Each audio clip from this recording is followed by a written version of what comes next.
darvos as gracias por recibirme na vosa casa, darme a oportunidade de presentar o meu libro na cidade da Coruña, que é onde penso que debe de iniciarse a presentación desta obra, e a Manolo Roca, que me puxo en contacto con vostedes. É un placer haberte coñecido e coñecer a asociación, non? Non quero estenderme moito, quero dar as gracias por a asistencia, non pensei que viñera a ver tanta xente, pero bueno, penso que tamén é un tema que pode interesar especialmente a esta cidade, como ben indiquei. É un tema que xorde dentro do meu ámbito laboral, porque traballo nun arquivo, concretamente no Arquivo Xeral da Administración, e dedicábame fundamentalmente, e agora me dedico a outras cousas, a describir e inventariar fondos documentales da nosa historia, da historia de España, entre elas da historia de Galicia, que son descoñecidos, non? Nestas catalogacións encontreime con un expediente que chamou especialmente a miña atención e que foi o orixe, que creo que é importante resaltar desta investigación, que trataba precisamente de unha pugna que existía, dunha loita que existía entre a Mariña e a Facenda polo que se coñecía como o Arsenal da Palloza, que creo que, bueno, está pouco documentado, non? Empezo a miña historia neste sitio, no Arsenal da Palloza, e no establecemento ali da fábrica de tabacos da Coruña, non? Este expediente leveume a investigar noutros arquivos. Estive no Arquivo Histórico Nacional, no Arquivo do Marqués do Viso de Cidade Real, da Mariña. Estive no Arquivo de Indias tamén, no Arquivo Histórico Provincial de Sevilla, onde está o fondo da Fábrica de Tabacos de Sevilla, que contribuiu ao establecemento da Fábrica de Tabacos tamén de aquí, da cidade da Coruña. Tamén visitei outras institucións, como a Biblioteca Nacional, o Arquivo do Reino de Galicia, que tamén lles dou as gracias por facilitarme a documentación, os planos, etc., para poder facer este estudio, non?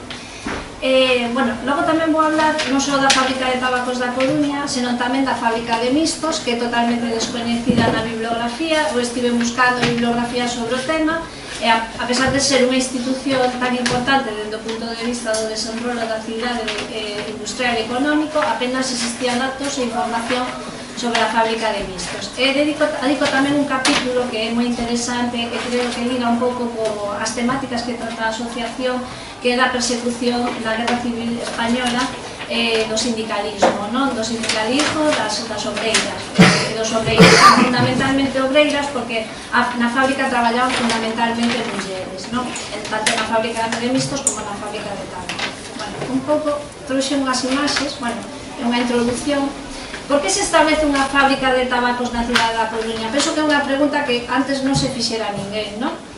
É o porto no século XVIII un dos máis importantes de España, sobre todo a partir do ano 1764 establecese aquí o correo marítimo con América, con ultramars. Existían outros portos, como o do Cádiz, pero o segundo porto que se permitiu o comercio foi o da Coruña. Isto foi moi importante porque potenciou a zona onde se vai ubicar a fábrica, que é o Arsenal, onde se estableceu o correo de Baixeles. É un porto de abastecemento, ademais, de materias primas, entre elas xa se traficaba antes do establecemento da fábrica co tema do tabaco. O tabaco que viña de Virxinia, fundamentalmente, é a Habana. De feito, o Arsenal xa se empregaba como almacén para guardar os tabacos, en rama, e para dirixir a outros puntos de fabricación, como a fábrica de Cádiz ou a fábrica de Sevilla. Non existía unha fábrica en todo o norte peninsular, a pesar do gran consumo que existía de tabaco. A pesar de que era o Estado o que producía o tabaco, neses momentos, no século XVIII, estamos falando, querese acabar fundamentalmente con ese monopolio que existe da fábrica de tabacos de Sevilla e de Cádiz, e que instalase unha fábrica que abasteza todo o norte peninsular, non? Esta fábrica non só se prensa para abastecer Galicia, senón tamén Asturias, Cantabria, o País Vasco, parte de Castela, etc. E incluso, moitas veces, a súa produción vai a parar a Madrid, porque a fábrica de Madrid non pode abastecer toda a produción que se consume, non? Tamén, unha das cousas que leva a establecer aquí a fábrica de tabacos é o estallido da Guerra de Independencia. A Guerra de Independencia é moi importante en moitos sensos para a fábrica, porque había un intento de vender os terreos do Arsenal onde se ubicou a fábrica, En ese momento parase esa venda. Por que? Porque ali se establecen as tropas, ali se establecen os hospitais, os prisioneiros franceses. Emprégase porque é un lugar estratégico, non? Entón, continúa ali a fábrica que tamén produce o tabaco. Por que? Porque o tabaco é un elemento fundamental de consumo dentro das guerras. Incluso convértese nunha moneda de cambio, non? Incluso hai soldados que pasan dun bando a outro nas guerras porque se lles ofrece alimentos, tabaco, etc. Eso, a Mariña é consciente de que non pode sacar a fábrica dali a pesar de que ten unha loita coa facenda polos territorios do Arsenal. Despois da Guerra de Independencia, volvese coa idea de vender o Arsenal, non? Vendelo ben por partes ou vendelo enteiro. Sin embargo, despois da guerra non hai especuladores, a pesar de que normalmente despois dun conflito, dunha guerra, pois hai xente que quere facer negocio dese conflito. Os informes sinalan que non hai quen quera comprar os terreos do Arsenal. Entón continúa ali a fábrica, baraxáronse distintos sitios que recollo no libro. No momento que se pensou na venda, vendeuse parte do Arsenal, que enseñarei que parte se venderon e tal. Por outro lado, o curioso da fábrica de tabacos da Coruña é que é a única que está ubicada nun arsenal. As fábricas están ubicadas en diferentes edificios, como poden ser edificios desamortizados, monasterios, conventos, edificios de nova planta, etc. Incluso palacios e tal, antigos palacios, pero a fábrica de tabacos da Coruña sitúase en almacéns de un arsenal. É unha ubicación, como dixen, privilexiada. Ali chega xa directamente a materia prima de América. Poden guardar ali, ademais, os produtos elaborados, os residuos, porque é un espacio moi amplio do arsenal. De feito, se utilizaba para almacear os abastecementos das guerras, os abastecementos dos buques que combatían nas guerras. Empregábase para as tropas, porque ali podían aloxar as tropas. Entón, o espazo tamén vai influir no establecemento ali da fábrica, non? Aparte de que é un porto facilmente defendible, estratégico militarmente. E outra das cuestións que se señalan nos informes, polo que se establece aquí a fábrica, é polo clima. O clima máis húmedo favorece a folla do tabaco, frente á sequedade que pode producir o clima de Sevilla, por exemplo, non? Donde se ubica a fábrica de tabacos de Sevilla. Non só é unha fábrica ao longo do tempo, tamén un punto, ademais, de distribución da folla do tabaco a outros puntos de España. É un porto onde chega o tabaco, como lles indiquei, aquí almacénase, pasa a cuarentena e incluso distribúese a outros puntos, aínda establecéndose a fábrica. De feito, un dos estalidos, dos movimentos de estalido das traballadoras da fábrica prodúcese precisamente por este feito, de que a facenda paga incluso antes os transportes de folla que chegan ali ao porto, aínda que van para outras fábricas, que o mantenimento da fábrica onde elas traballan, non? Estas cuestións son analizadas polas traballadoras que ven perxuicios para o pago dos seus salarios, para a mellora das instalacións, etc. Non? Bueno, aquí vos ensino un plano do Arsenal que atopei no Arquivo Xeral de Indias, está publicado no noso portal de arquivos do Ministerio de Cultura, Educación, Cultura, Agora Deporte, é do ano 1796, é antes do establecemento da fábrica. Estos dos edificios que están aquí son a origen da fábrica de tabacos. Neste momento están separados e logo vanse facer diversas obras para unirlos. Bueno, logo aquí faltan os edificios que logo se construirán, que tamén van a ser empregados pola fábrica de tabacos. Este é o plano da Arsenal que atopei no Museo da Mariña. É un plano posterior, é do 1816, cando se pretende facer a venda dos terreos, non? Bueno, entón, sinálanse as partes dos terreos que se queren vender e os edificios, bueno, o edificio da fábrica será este. Neste caso xa vemos que os dos edificios originarios, que eran dos almacéns, están xa unidos e xa se construín parte do novo almacén, non? Bueno, este é o primeiro edificio, según o plano anterior, que é o almacén xeral, para que vexan un pouco onde estaba situado. Está ao pé da auga, que iso é interesante. Isto que quere decir? Que aquí xa se recepcionaba, dende este portiño que hai aquí, deste lugar, recepcionaba esa mercancía e xa entraba directamente no almacén. Aí está a situación estratégica, non? Este plano é moi interesante porque, bueno, como vos comentei, hai un intento de venda de parte do Arsenal. A zona situada aquí, en azul, vendeuse a Miguel Donato. Esta zona, toda esta zona, a Alejo Fuertes, que o que quería facer era unha industria de aceñas, de muiños. Xa existían muiños nesta zona, con anterioridade na zona esta, el aproveita as correntes de auga e tal, que hai nesta zona. Incluso é criticada ese proxecto de crear aceñas, porque hai un informe moi completo sobre todos os muiños que funcionan na zona e que abastecen ademais unha gran cantidade de fanegas de trigo e consideran que non é necesario vender os terreos a Alejo Fuertes porque xa hai moitos muiños, que é unha cousa especulativa propia ou un interese propio, non?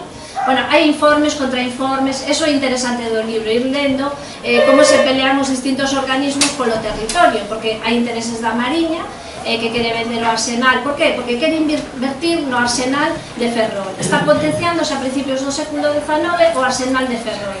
E a Mariña non quere que se continúe ali o correo marítimo, por eso alternase entre ambos portos, entre o porto da Coruña e o porto de Ferrol. Penso que estas discusións incluso continuaron no tempo en outras cuestións, non? Entre Coruña e Ferrol, polo que eu pude vivir aquí, non? É interesante ver que os conflitos veñen de orixe a intento da Coroa de potenciar a capitanía de Ferrol frente á capitanía da Coruña, non?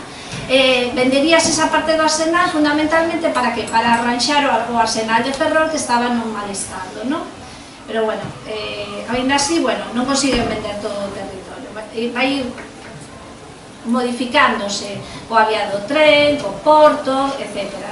O Concello vai coller parte para o ensanche, para crear as novas vías, eso é o que vemos a través do libro. É importante, sobre todo, o século XIX para a fábrica de tabacos porque se produce unha transformación desto que eran meros almacenes, que o que existía nos primeiros momentos da fábrica, a súa conversión nun establecimiento fabril moderno. Vemos que ao longo de todo o século XIX non se consigue isto.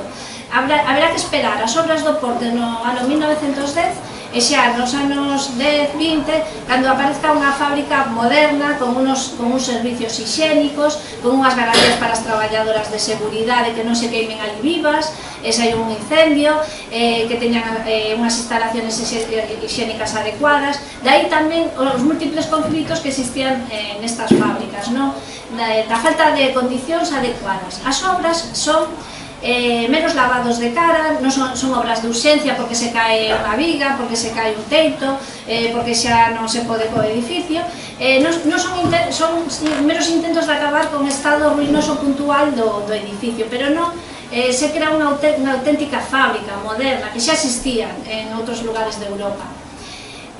Bueno, ademais, isto se produce por varios motivos. Por que non se melloran as instalacións da fábrica? Primeiro, o Estado, o último que quere invertir é na fábrica, non?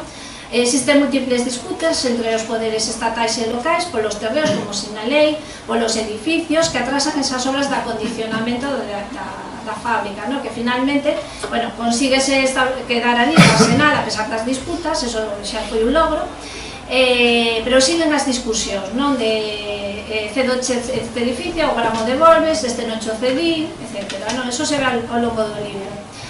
A mellora da fábrica non se ve favorecida por as circunstancias tampouco de intento do Estado de acabar co monopolio do tabaco. Nese momento, o Estado era o que fabricaba o tabaco, pero os proxectos de a mediados do século XIX era precisamente acabar con todo o tema do monopolio e pasalo a compañías arrendatarias que levaran as fábricas, as instalacións. O Estado lle resultaba moi caro manter o monopolio do tabaco. Ainda así, a mediados do século XVIII non se produce ese cambio de monopolio, acabase co do sal, pero non co do tabaco. Haberá que esperar ata a finais do século XIX, 1887, cando pase a compañía arrendataria a fábrica, e todas as fábricas de España, non únicamente esta, non?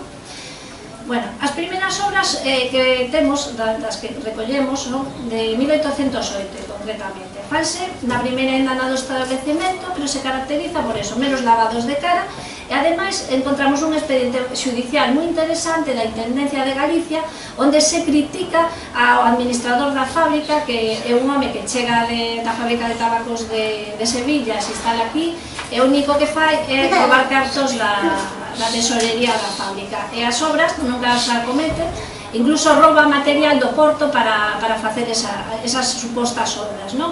Por eso se lle abre un expediente gubernativo judicial para perseguir a mala xestión económica, non? As seguintes obras que se fan son de 1826 por Melchor de Prados e Mariño, tamén son obras de pouca consideración. No 34 presentase outro proxecto debido ao estado ruinoso da fábrica, do tellado almazón do edificio principal. Son sempre obras de ausencia, non? Tamén incluso o arquitecto municipal di que é necesario cometer unha reforma integral do edificio. Todo isto non foi recollido todavía ninguna obra, máis que nesta, por iso sinalo esta cronoloxía, non? Na etapa entre 35 e 67 apenas temos datos porque os arquivos desapareceron. No arquivo do Reino de Galicia, que é onde está o fondo da fábrica, tampouco puder encontrar apenas noticias. Coñecemos alguna noticia de hemeroteca, de prensa. Sabemos que en 1847 preténdese unir os dous edificios, a fábrica vella e a nova, que son dos edificios que estaban distantes, para integralos nun único edificio e facilitar as nais poder establecer ali unha escola de párvulos e que non era unha dispersión do persoal que traballaba ali. Este proxecto nunca se levou a cabo, o que impediría que as mulleres poderan levar os seus fillos ás fábricas, que era o habitual, e atendelos cando fora necesario, non? Este proxecto quedou en papel morto. No 55 prodúcese o que lles comentaba do desestanco do tabaco, se abandonan os proxectos. No 57 comeza a mecanización, porque o traballo manual non é suficiente debido ao aumento da demanda deste produto. É necesario mecanizar todas as fábricas, entre elas a fábrica da Coruña. No 64 crease un almacén de Ureo, no 67 se repara o almacén baixo, as fachadas, etc. Vemos que son pequenas obras. No 68 prodúcese a cesión ao ferrocarril, do uso do peirao que está ao lado, onde se desembarcaba o tabaco. Esa illa é un dos almacéns que se empregaban pola fábrica, que tenía que ser sustituído por outro a pé da vía férrea, porque necesitaban seguir recibindo as mercadorías que ademais non só se utilizaban na fábrica, como lles comentei, sino tamén no resto do territorio nacional. Era un punto de distribución. Os cesionarios lle deron esta cesión da vía férrea por 99 anos, pero bueno, foron menos ao final. Se construen dos peirados de ferro, que encontrei alguna noticia, pero moi poucas acerca desto, un diante da vía férrea frente a Palloza e outro na antigua aduana, hoxe na delegación de goberno. Estos peirados que se fabricaron nun tempo onde se facían construcións metálicas como a Torre Eiffel, etc. Eran interesantes e derruíronse. O da Palloza no ano 1902 e outro no ano 1915, non temos restos deles. No ano 84, no 1884, hai outro intento de modernización do almacén de picado, non? Pásase xa do manual ao mecanizado. As obras do 83 son as máis importantes do século, xa que van encamiñadas a mellorar a seguridade, a ventilación, a luz, o espazo. Son cuestións que trata Emilia Pardo Bazán na súa obra Tribuna, que fala sobre a fábrica de tabacos da Coruña, ten como protagonistas as cigarreiras, as obreiras, e habla precisamente do mal estado no que traballaban estas mulleres en lugares que eran sótanos, onde non recibían ni siquiera luz do día. As mulleres non querían abrir as ventanas porque decían que se estropeaba o tabaco, non había ventilación. Estamos falando de hacinamientos, a lo mellor nun mesmo almacén, de 500, 600 persoas. Eso, traballando máis de 12 horas que traballaban estas mulleres, pois eran unhas condiciones que había que cambiar, ou senón, pois se producían as revoltas, lóxicamente, non? De feito, algún dos incendios produciuse con víctimas como consecuencia precisamente dese hacinamiento das traballadoras, non? Por eso, no ano 1887, a compañía arrendataria colle o monopolio das fábricas de tabaco e fai as obras de emerxencia que considera necesarias, sobre todo encamiñadas a combatir os incendios, a reforma do almacén da carpintería e a crear un forno de queima. Son proxectos moi importantes, porque o forno de queima hai un residuo da bea do tabaco que quedaba aí acumulado, se queimaba ao aire libre e producía moito humo na cidade. E o forno de queima evitaba esa saída de humos, esa acumulación da materia prima que era o residuo. O proxecto de seguridade contra incendios é fundamental porque se establece a famosa campana da fábrica de tabacos, que ademais non só avisaba en caso de incendio ao porteiro que estaba ali, para que actuaran rapidamente os vecinos, porque nesa época non había servicio de bombeiros, os que apagaban os incendios eran os propios obreiros e a xente que vivía no entorno da fábrica. Entón esa campana avisaba para calquer incendio da cidade e planteouse así, non? O recollo no libro, entre outras cousas. Bueno, no 13 levas a cabo, no 1979, faiuse unha reforma moi importante na nave lateral dereita e se cambia a fachada da fábrica. A fachada da fábrica que vemos hoxe en día estaba no outro lado, no lado lateral dereito, que se vemos de fronte á fachada.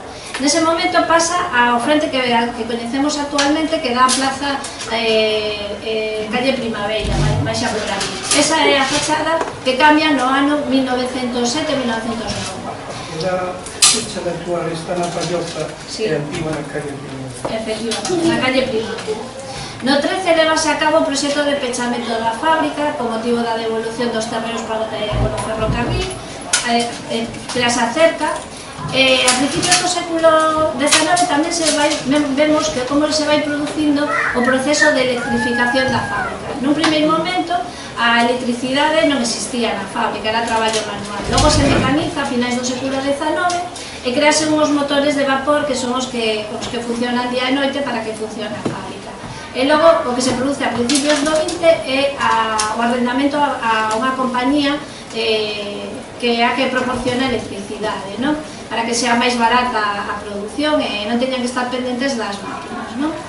De produción de electricidade. Nos anos 20 producese un incendio desastroso da fábrica e acométese a reforma, a última reforma importante nesta época. Logo, tamén, tras a Guerra Civil Española, producese grandes devastacións da fábrica e é necesario facer outra reforma, non?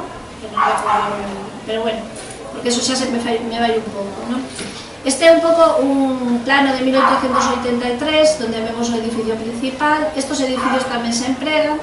Esta é tamén outra fábrica que existía cerca dali. Este é a reforma que se fai de 1883 do edificio principal. Esta é la outra planta, la planta subterránea. Bueno, la idea siempre es, este es el proyecto de incendios, que es muy interesante porque vemos as vías de saída, vemos as escadeiras que se fabrican para que podan salir as mulleres.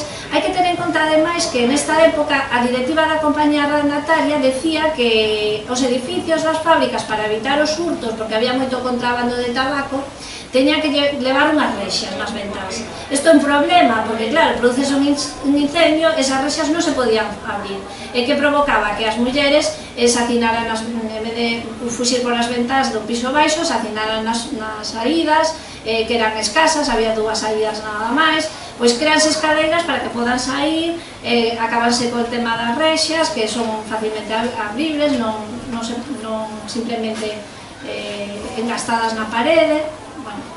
Este é un dos proxectos que non se levou a cabo. Creo que foi un proxecto interesante porque sí que foi un intento de acabar con ese estado ruinoso da fábrica, non? Ademais, elevábase un tercer piso, que eso figura en todos os proxectos que vemos da fábrica de tabacos, a intención de ampliar hacia arriba a fábrica. De feito, nun primeiro momento tiña o sótano e a planta principal. E logo unha segunda, a planta principal. Logo se eleva a finais do século XIX esta planta, e a terceira, que esta tardarase ata o ano 1979, que non se fará, non? Pero sempre o intento é aumentar as plantas da fábrica, porque claro, a produción vai aumentando e non hai espacio para levar a cabo. Isto tamén é parte da reforma que non se levou a cabo. Logo as posteriores se van a fixar nestas anteriores. Este tamén é un proxecto non executado do ano 1902. Non se executa este proxecto porque está pensándose nas obras do porto. Hai que acometer primeiro as obras do porto e queda paralizado, non? Estas zonas en roxo son as que en vermello son as que se pretendía ampliar nese proxecto. E aquí vemos tamén estas zonas en planta baixa, as que se querían ampliar, os cambios que se querían facer dentro da distribución da fábrica.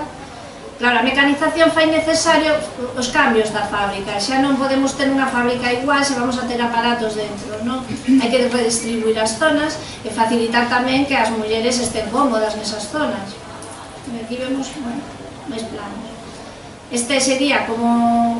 Este plano son interesantes de todas as maneiras, ainda que non non se executaron porque vemos como era a fachada principal no ano, por exemplo, 1902, aquí, que era desta maneira. E como a quería deixar o arquitecto, claro. Aquí xa vemos o forno de queima, que foi unha das reformas máis importantes que se acometeron. Bueno, son distintos planos que se recollen no libro. Este é o proxecto que se leva a cabo, que é de Antonio Mesa, de 1907, despois das reformas do Porto, e a Verxa, que, bueno, xa esta Verxa non se conserva, pero, bueno, vemos un pouco algunhas características que todavía vemos na Verxa actual, non?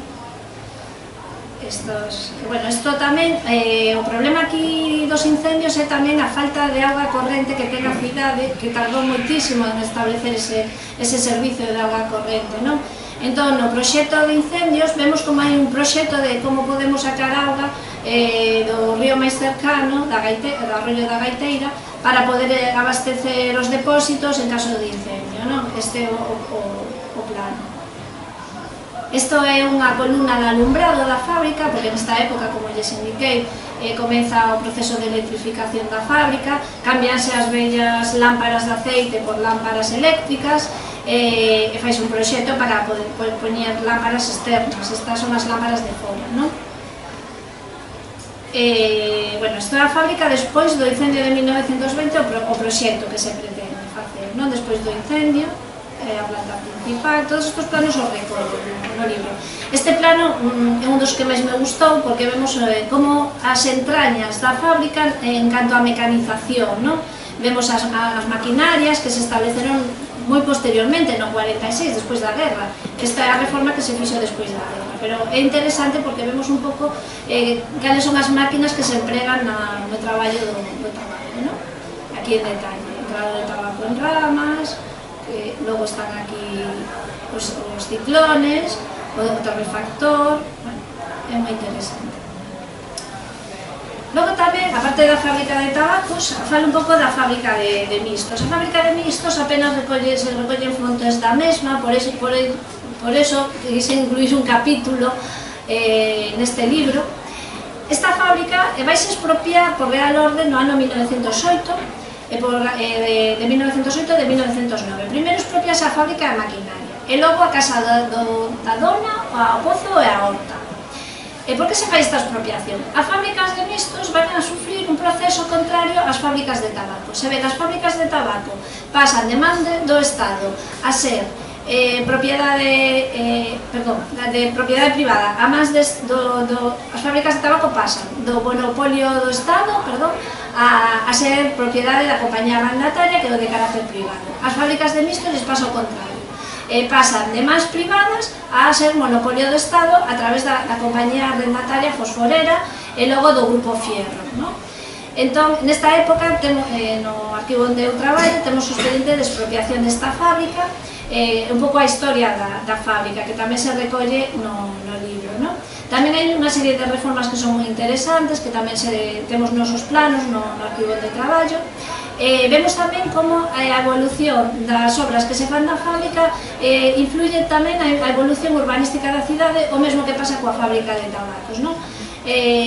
O interese fundamentalmente a facer unha especulación inmobiliaria con aquel terreno debido ao crecemento da cidade. Produces aquí neste senso unha ironía, porque a cidade crece, pero por que crece? Crece porque hai unhas industrias nela, non nesta época. Isto implica que é necesario máis vivenda. A xente, a comezo, viña das aldeas dos entornos a traballar aquí a Coruña, pero logo decide instalarse na Coruña, non? Entón, crece o negocio inmobiliario, pero non hai terreno, unha cidade que non ten terreno. Calquer sitio, pois, supón unha disputa, non? Pasa o mesmo ca fábrica de misto. Pouco a pouco vai desaparecendo tamén, engulida polo ensanche da cidade e o crecemento da cidade, non? Vemos un pouco a historia. Bueno, pertencía a viuda de Zaragüeta cando se expropia, e aquí, bueno, hoxe non temos ningún vestixio na cidade desta fábrica, por iso creo que os planos son moi interesantes. Temos así algunha fotografía que vin a través da web e tal, pero, bueno, a distribución interna non a coñecíamos. Este é un informe que se levanta para facer unha reforma como consecuencia dunha visita que fai un funcionario do Estado á fábrica para ver como é o estado, que reformas son necesarias, despois de expropiala, non? É interesante e recollo algunhas líneas sobre como era o traballo para as traballadoras nesta fábrica. Por exemplo, decía eso, que viñan de moi lonxe a traballar aquí, que tiñan bastantes problemas porque moitas delas viñan molladas, porque era unha zona húmeda. Na fábrica, decía, teñan ventaxas sociais, porque lles deixaban secar as roupas ali, porque lles daban unha cociña para calentar a comida, xa que non podían volver ás súas casas a comer. Son comentarios que son moi interesantes e que se recollen no libro porque mostran a situación da muller obreira nas fábricas de mistos a comezos do século XX, non? Que nefasta, vamos. E tamén hai paralelismos entre a historia das mulleres que traballan na fábrica de tabacos da Coruña e na fábrica de mistos. Vemos, por exemplo, que hai unha sindicación tardía da muller. Por qué? Porque se sindicaba perdía o traballo, non? Ainda así, ainda que non estaban sindicadas, sí que formaban parte de movementos obreros entre comillas, porque participaban nas loitas, nos movementos, nas folgas, etcétera, non? Pero tiñan que facelo con coidado, porque senón perdían o traballo. Entón, todo isto empeza reflexado nestos expedientes.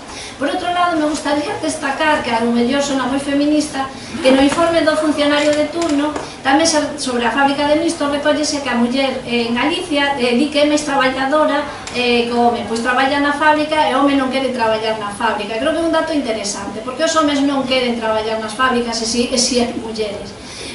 Pois recolle isto. E di que probablemente penso que se dedicaban a outras cousas, non era un traballo moi femenino, dos mistos ou do tabaco, por eso penso que se dedicaban a outros quehaceres, non? Pero esos comentarios son interesantes porque vemos unha realidade social que existía nesta época. E tamén influía nos salarios tamén esta cuestión. Isto todo ven na obra. Isto un pouco as reformas que se acometeron, os edificios en vermello e tal. Esta quise indicar, a ubicación actual máis ou menos do que sería a fábrica de mistos, porque desapareceu totalmente. Isto creo que é unha demanda que deben facer vostedes como cidadáns da Coruña, que se instale unha placa ou algo indicando onde estaba a fábrica de mistos, non? Porque é moi importante para a historia da cidade, non? É unha das fábricas que permitiu o desenrolo desta cidade. Non sei se existe esa placa, pero esta é a zona onde se indica que estaba a fábrica, non? E non hai nada visible dela, non hai nada de arquitectura dela. Outro tema, outro capítulo que trato na obra que tamén é moi interesante é a cuestión da depuración. A depuración son aqueles procesos que levaron fundamentalmente a que funcionarios civis e militares que traballaban para o Estado pasaran por un expediente gubernativo polos cal se determinaba se a súa ideoloxía era partidaria ou non do novo réxime franquista, non? Isto nos parecía que só ocurría no ámbito do funcionariado civil e militar clásico e que non ocurría noutros ámbitos. Atopei unha liña de investigación moi interesante que trata a depuración do personal das fábricas de tabacos durante a Guerra Civil Española, porque as fábricas, aínda que eran levadas a cabo por unha compañía de carácter privado, que era a compañía arrendataria de tabacos, en certo modo había un control do Estado desas compañías que non quería perder totalmente o control da fabricación. Entón, se lles obliga a facer procesos depuradores, non? É curioso porque nesta época a fábrica, dende o punto de vista de conflicto social, cando está lá a guerra, é que estaban todos estaba bastante equilibrado o conflicto social, porque estaba previsto facer unha casa social na fábrica de tabacos, entón a xente non se peleaba entre ela. E xusto está lá o conflicto e empeza a haber denuncias entre os traballadores, entre os do bando falangista fundamentalmente, que incluso acusan ao director dunha actitude moi pasiva en canto á depuración daqueles traballadores que son contrarios ao réxime, non? El se defende e di que non é certo, que puxo a disposición dos expedientes do personal e dos arquivos á policía no seu momento e que non interferiu para nada no tema policial. non? Sen embargo, os falangistas insisten en que o director non quere militarizar o personal da fábrica. Isto non é unha cosa que veña do director, non quere militarizar a xente durante a guerra civil, que necesita personal para seguir fabricando tabaco. Como indiquei, as guerras supoñen un aumento da produción dos abastecementos, entre eles o do tabaco. Incluso a representación do Estado lles indica que eviten coller o personal das fábricas porque o necesitan para seguir fabricando os suministros para os exércitos, non? E para os civis. Entón, unha cosa que non vende, pero se lle acusa de que non quere militarizar ao persoal, de que é contrario ao réxime, que incluso visita as cárceres para salvar a xente que estaría nas cárceres, que era a xente que traballaba na fábrica, etc. Bueno, finalmente é sustituído por outro director e iniciase un proceso de depuración, primeiro con expedientes xerais que se chaman, que recollen a todos os traballadores, piden informes policiais á Guardia Civil sobre a ideoloxía desos traballadores, entrevístanse coa xente da fábrica, etc. Moitos deles son sancionados, expulsados, etc. Isto recollese no libro. Vemos que, de todas maneiras, a final da guerra, hai algúns casos que son bastante agravantes, que o caso, por exemplo, do médico, José María Martínez Cotarelo, incluso foi acusado de masón, non? Decía que sí, que pertencía a logia, a Pensamiento a Acción, a loxia daqui da Coruña, pero tamén se lle acusaba de ser fundador da Orga, de ser moi amigo de Casares Quiroga. Decía que non tiña relación nin con a Orga nin con Casares Quiroga. Ainda así, o médico da fábrica pasa ao Tribunal Especial da Represión da Masonería e Comunismo e acusado de masón. Perdeu o traballo. Tiña 3 traballos, traballaba de médico na fábrica, de médico do Concello, de médico no hospital, e incluso iba a ser nombrado director do hospital. Quizás foi polas denuncias dos compañeiros do hospital, curiosamente, o que impediron que ele pudese continuar a súa profesión, non? E foi expulsado, vamos, como médico. É un dos casos máis curiosos. Entón, bueno, recolle un pouco, pois, isto da depuración. Bueno, a tradición, ademais da protesta na fábrica, é parte do caldo de cultivo para a súa depuración. Había moitos movimentos dentro da fábrica de protesta, pero bueno, en ese momento era un momento de calma, non? Curiosamente, cando está a guerra.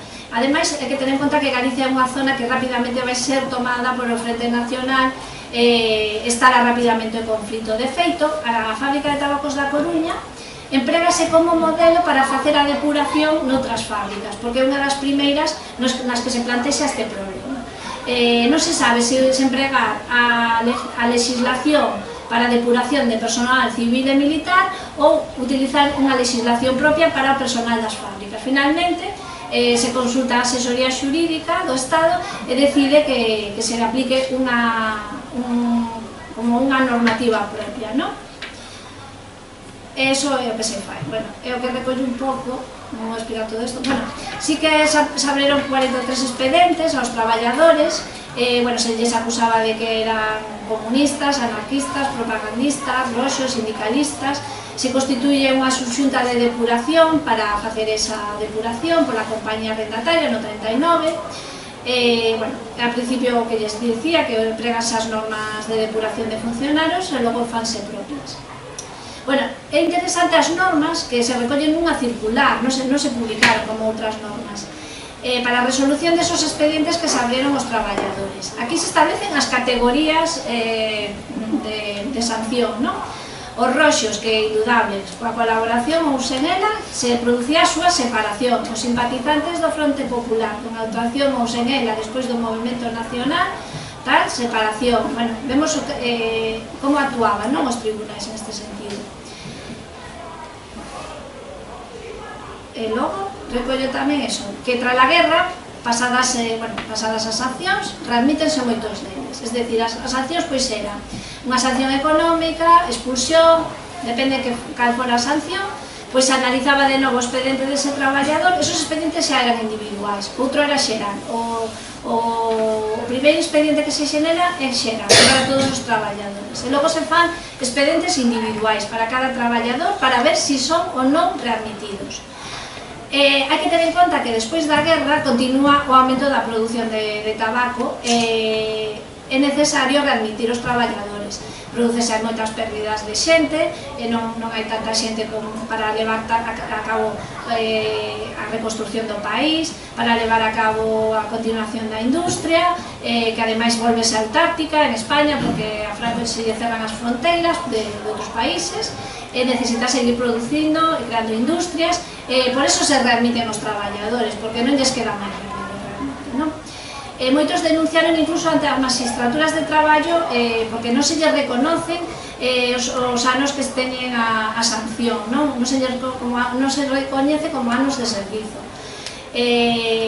Bueno, moitas denuncias vemos que eran erros, mala fe dos compañeiros, eran falsas, afectaban a todo o personal, pero a maioría eran cigarreiros, cigarreiras, xornaleiros, mecánicos, mozos, bueno, afecta a calquera categoría esa depuración, non? Bueno, destaco aquí o caso do médico Joaquín Cotarelo Martínez que sufre esa depuración por parte do Tribunal da Represión da Masonería e Comunismo. E logo aquí recollo uns documentos que aquí non pude poñer no libro porque non me autorizou o meu xefe, que non é moi partidario de que se publiquen estas cousas, pero bueno, quero ensinaros porque, bueno, conteñen datos persoais, por eso non lle gusta. Pero bueno, os trouxen aquí que me dá igual. Falase fundamentalmente das denuncias do personal da fábrica, do administrador neste caso, un oficio, e logo este listado que é moi interesante porque aquí se recolle o personal da fábrica, o de que se lle acusa socialista, se negou a contribuir, bueno, se pone cuál es la causa por la cual se acusa a la persona, ¿no? Son listados moi interesantes. Vemos las víctimas de la guerra civil, porque al final no fueron otra cosa que víctimas. Parece que las víctimas son las que se destacan en novelas, en películas, por determinados historiadores, pero vemos que, bueno, yo como arquiveira vexo que hai moitas víctimas da guerra civil española, non? Estas foron unhas víctimas tamén. Moitos deles incluso, cando queren ser readmitidos, xa lles chega a idade de xubilación. O que se fai é se lles xubila. Porque xa non van a reintegrarse na fábrica, pero moita xente tamén non foi readmitida nas fábricas, non neste caso se readmitiu bastante xente, porque debe ser unha fábrica que estaba en crecemento, era necesario. Noutras fábricas houve máis problemas, como é o caso da fábrica de Santander. E aquí vemos a militarización de varios mecánicos da fábrica. Finalmente, a pesar das reticencias para militarizar persoal das fábricas, é necesario mecánicos, un momento dado, pois hai unha leva de xente da fábrica de Coruña, non? Aquí tenemos o testimonio. Aquí outros oficios, bueno, pues habla de eso, de que hay una intensificación de la producción de las labores de cigarrillos en todas las clases, en las fábricas de tabaco de esta compañía en los momentos actuales. Y hay que garantizar pues, la marcha normal de los mismos durante la reconstrucción nacional, ¿no? Este es un testimonio de que tras la guerra pues, hay un aumento de la producción, necesarios trabajadores. Por ello, yo pienso que se readmita o personal todo de la fábrica, ¿no? Porque es necesario seguir trabajando y produciendo labores. E non hai persoal suficiente, non? E nada, bueno, non quero falar máis do tema porque prefiro que lles invito a que o adquiran e que o lean porque creo que é moi interesante, recolle moitos aspectos que non podo contarles aquí. Eu quise facer un pouco un breve resumen, non, do que é esta investigación. E bueno, e agora se queren plantearme algunha dúbida, algunha pregunta, tamén estou aberta ao que un aplauso.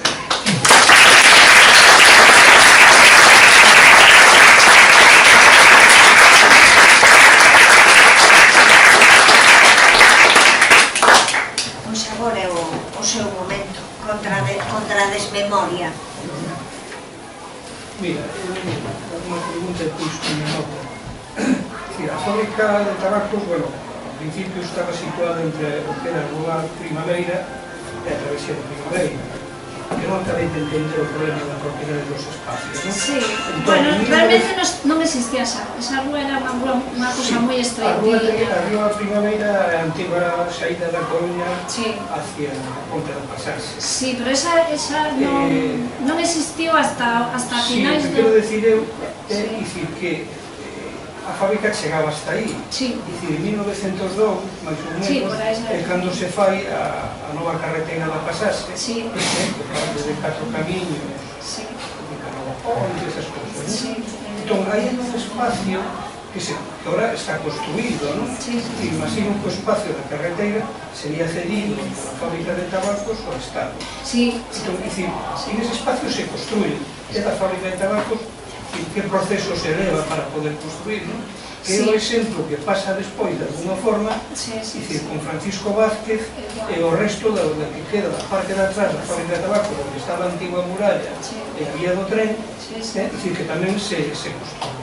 E depois, unha cousa é que, dicir, desde 1900, na fábrica de tabacos hai un sindicato moi potente de cigarreiras, non? Que de feito construyó un edificio. Os que somos da zona conocemos perfectamente, non? Foi zona militar, foi zona conservatorio, agora non sei por que motivo se repite. Pero bueno, no, era do sindicato de cigarreiras. Había un sindicato... Sindicato presidido por anarquistas. Que o curioso é que o dirigente do sindicato é Sibiliano Chacón. Eu teño algunha acción, Que a familia miña traballou e tamén traballei con cigarros. que naquela zona se dixo sempre que era un home que falaba moi ben, é curioso porque era un home nun sindicato de mulleres, non? Bueno, pero eran os cabecillas do sindicato. Se decía que era de Oriso Chacón bendito está, non? Iso Chacón me enfadaba. El falou, as mulleres se levantaban, viñan de Pastoriza, de Arteixo, viñan de Fonteculler andando, con mala roupa, con mal calzado, entonces facían a xornada, despois iban a reunión, acababan a esgotadas, entonces se quedaban moitas delas dormidas, pero como tiñan tanta fe en él, decían as que estaban despertas, quen falou? Falou Chacón, pois moi ben falado, elas non se enteraron para nada. Pero é curioso, sí, porque os cabecillas eran homes. De feito, na guerra morre un dos cabecillas dos sindicatos, é asesinado por exército.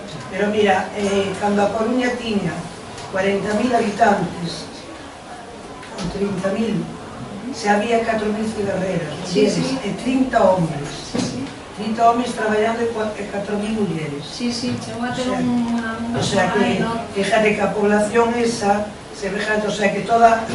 Viña de fora. A xente, no, que a xente, a Coruña, na maioría das casas había unha cigarreira. Eso e ainda hoxe en día, Sí, pero ainda aparte... que eu sou jubilada, estamos todas jubiladas, porque pechou, pero vamos, este compañeiro tamén é cigarreiro, pero eso porque nos interesaba o tema. Por eso é importante, porque creo que potenciou esta cidade de unha maneira... Bueno, deu moito de comer, a Coruña xe tanto, moito de comer, porque moitas casas había, o sostén eran as mulleres cigarreiras, e sobre todo na época que falaxes da guerra, que moitos maridos os desplazaban ou os militarizaban ou perdían o traballo, e elas eran as que sostiñan a casa. Si, a muller é moi importante. Era aí, os homes teñen a súa parte. Si, tamén había traballadores, tamén moi ben o seu traballo, pero que mandábamos éramos... Non cabe dúbida. Bueno, as que mandaban eran as mulleres, nos sindicatos e fora dos sindicatos, porque tamén hai moitos homes, pero as mulleres loitamos moito para poder mandar. Porque cando entramos, eu entrei no ano 61, e non nos miraban os dentes os mecánicos, xa sabes, porque non nos deixábamos, porque senón, porque, a ver, as nosas antecesoras, pobriñas que traballaban, eran analfabetas a maioría, dependían dos homes da fábrica que tiñan un pouco máis de cultura, pois para que lles escribiran unha carta ao fillo que estaba na guerra, ou ao home, ou todo eso. Entonces, claro, como dependían deles, pois elas os que dicían. Cando entramos a nosa generación do ano 58-61, non é que fóramos licenciadas, pero tiñamos un pouco máis de coñecemento. Entonces non dependíamos deles. Entonces xa non nos podían escoller, porque ali nas máquinas eran normalmente 3 mulleres e un home. Entonces o home era que escollía as mulleres que non en mal sentido, sino no sentido se lle parecía máis traballadoras ou menos traballadoras, o sea, ou máis hábiles ou menos hábiles. Pero despois nós fomos un boom e ao final, cando eu entrei no ano 99, escollíamos nós a eles. Loitamos moitas mulleres aí, algo igual que eu. A propiedade evoluciona dunha maneira que hai que ter en conta que unha propiedade do Estado. Entón, según as necesidades que van xurdindo na cidade, neste caso en Sánchez ou o Porto, vais expropiando o territorio a fábrica. De feito, queda reducida a pouca cousa, non? Vemos que primeiro ocupa moitos edificios, moitos almacéns, e vemos que primeiro o establecemento da vía férrea reduce o espacio, incluso acabase con un almacén de San Diego. Se emprega a pedra precisamente para facer as obras do Porto. Vemos además unha continua reutilización dos espazos dos materiais ao longo do libro. Eu aconsello que lean, porque tampouco vou explicar detalladamente todos os aspectos urbanísticos que se recollen bastantes, porque tamén penso que é unha cidade que merece tamén ser estudiada desde o punto de vista da evolución urbanística, non únicamente desde o punto de vista de outros puntos de vista militar, por exemplo, que é moi estudiada, non? É un pouco eso, o que recollo no libro, e como vai evolucionando ese terreno tamén. De todas maneiras, a fábrica hasta o ano 2002 que fechou tiña un gran terreno, porque todo onde está ahora a Casa Nova, as casas que fixeron sociales, onde está a granera, todo eso pertenecía á fábrica. A fábrica era o edificio central, a pesar das expropiacións, o sea, Ramón y Cajal, isto a avenida de Oza que é ahora, hai que ter en conta a ampliación do Porto, supongo recheo tamén. Tiña moito terreo, moito. Supongo recheo. Os jardíns pequenos, ali estaba o almacén, onde estaba a casa do director, tristemente fallecido no accidente do Alga, con outro compañero, tristemente fallecidos. Estaba a casa dos ingenieros e a casa do director. Aparte o almacén, o aparcamiento dos empleados, había despois fixeron a planta de picadura, que antes era máis pequena, despois fixeron unha gran planta de cordas, non? O sea, que era un espacio todavía... Pero é curioso porque na época da Arsenal tiñan un espacio moi reducido. Entonces, que vai pasando? Que lle queden roubar ese espacio. A pesar de eso, a dirección, a administración, eso contou no libro, vai collendo edificios, a pesar das reticencias da Mariña, que o que quere vender, quere vender ese terreo, quere que a fábrica este ubicado en outro lugar. É un pouco que hablo das orixes, non? Logo, nas obras do Porto, que pasa? Que tamén hai un recheo do Porto, hai unha ampliación do Porto, porque vemos o Porto nos planos do Arsenal, que chegaban as augas á fábrica, non? E que perdona que te interrumpa, as ancestras nosas de Javier lavaban donde está ahora a casa marrón feita social, ali era o almacén. Se eu teño entendido por libros que leí sobre a fábrica, as mulleres lavaban, porque se chamaban as bateas, que era onde se ponían os paquetes de picadura, pero as lavaban no mar, porque non había agua corriente, e lavaban as bateas no mar. Porque o mar estaba ao pé, entonces elas lavaban ali. Bueno, vemos que por eso é importante estudiar a fábrica en paralelo ao crecemento da cidade, porque vai definindo tamén a cidade, non?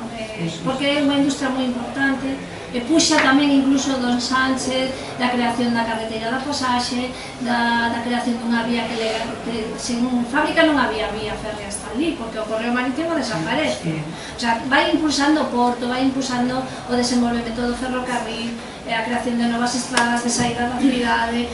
Por eso é que vin que era un tema super interesante para coñecer e para estudiar. ¿Alguna pregunta? ¿Dónde estaba ubicada físicamente? ¿Dónde estaba ubicada físicamente a fábrica que digo plano aí, pero non foi capaz de... Pois, como na zona da Ronda de Nelle, pero na parte máis baixa, esa zona chama... Detrás de San Pedro de Mezón. Sí, é que esa zona chamábase a Poza ou a Palloza. E a Palloza, que parece que só é a zona de abaixo, iba dende esa zona, porque había unha poza ali, que chegaba ao mar. se chamábase a Poza da Palloza, era un terreno moi desnivelado, incluso moi rocoso. Hai que ter en conta que a cidade da Coruña está, bueno, a mellor se senta mal, pero está nunha rocha. Entonces hai que ir traballando esa rocha para ir creando edificios, para... Entonces a fisonomía é moi diferente a que coñecemos hoxe en día, non? Volando moita pedra. Moita pedra. E se empregou nos edificios que se fixeron, entre eles as fábricas. Sempre na rúa que se chama Rúa do Pozo. Sí? Agora, unha cuestión comentarse, o tema da escola infantil, a escola de párvulos, creouse, non se creou? Non se creou finalmente, nesa época non se fixo escola. Pero chegou a ver en outro momento? Penso que non, ata a casa social non hai noticias de nada desde o punto de vista social e de axuda para as traballadoras. Se paraliza o proxecto. Dependían das familiares para cuidar os nenos. A diferencia de outras fábricas da xeografía nacional que levaban os nenos, de feito as mulleres amamantaban os nenos nas fábricas. Eu encontrei un rexistro de amamantamento de nenos dunha fábrica, creo que era de Cádiz. Eso non existía na fábrica de tabacos. Tiñan que deixar os nenos na casa. Non hai noticias. Na fábrica de tabacos o que se empezaban as mulleres que facían as farias era un traballo era de Estado, aquela non tiñan, a lo de ano 1800 e pico, non tiñan soldo, entonces tiñan que traballar, elevaban as fillas de 10 ou 11 anos e abrían a folla, porque así elas guiaban a faria e facían eso, porque eu conocí a persoas que entraron ali con 12 anos, cando eu entrei, había señoras que habían entrado por axudar as nais e despois foron tirando. De feito, o incendio que se produce no século XIX hai unha víctima, un neno. Hai noticias de que iban os nenos a fábrica. Iban a axudarles as nais. Pero era o que pasaba pola Coruña. Claro, supoño, estaban traballiños. Que era un viaxeiro que pasaba pola Coruña e falaba de que para a fábrica de tabaco se comenta que se vai crear, o sea, realmente non describe a escola, pero pensé que se chegara... Hai proxecto, pero non hai realidade, non, neste senso. Quizás foi por eso, porque logo se pensaba no... O Estado non quería executar obras, porque quería directamente pasalo á compañía arrendataria, que acaba ser o monopolio do tabaco. Eso vai a paralizar moitas as obras. E tamén o feito de que parte pasa a facer, da fábrica pasa a ferrocarril, eso todo paraliza os proxectos nese momento. Nenos había. Nenos nas fábricas había, sí, pero, bueno, contan nos informes moito eso, que quedaban cos familiares, non? Claro, depende da idade. Eu penso que un neno ao mellor de tétano non levaba, porque non tiñan aquí a posibilidade de, non sei, Eso realmente non encontrei moitas noticias, agás eso, a presencia do neno no incendio, que foi víctima, eso, a creación da casa de párvulos.